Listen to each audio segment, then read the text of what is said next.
So for today's videos guys, narito tayo ngayon sa bayan ng Manawag para mapa-haircut guys. Para kahit papano naman pumugi tayo ng konti. Di ba guys? Tara guys, samahan nyo ako magpagupit dito sa Shant Barbershop. Located lamang yan sa gilid ng Manawag Public Market.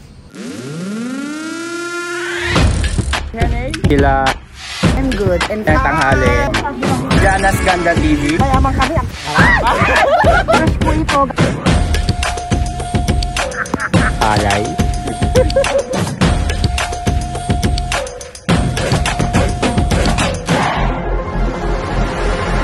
Hey! What's up? Muling nagbabalik si Papa Japs para ikay pasayahin. Dito ako madalas nagpapagupit guys kasi kuhang-kuha nila palagi yung gusto kong gupit. Bukod sa muna na ang kanilang gupit, quality and maasikaso pa yung mga barbero at sa kanilang mga clients guys. And of course, komportable ka pa dito kasi malamig ang shop nila. At nakakaanto nga naman talaga guys habang ginugupitan ka oh. Grabe. Kaya hindi ko na pinalagpas yung pagkakataon na magpapugi dito guys, diba?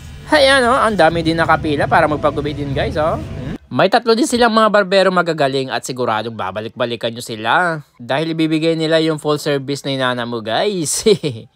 Well, ayan. Sadyang babalik ka dito kasi maganda yung gupit nila at pulido pa at malinis guys. Inaantok na nga ako sa lagay nito guys. Grabe. Dahil ang room nila guys ang lamig talaga. At napakalambot ng kamay ni Kuyang Barbero. Hindi mabigat. Kaya kaya nila lahat ng shape at anggulo na gusto nyong gupit guys. So ano pang inaantay nyo guys? Tara na dito ang magpagupit. Dito lamang yan sa Shant Barbershop. Located lamang yan sa bayan ng Manawag in front of Public Market guys. Ayan.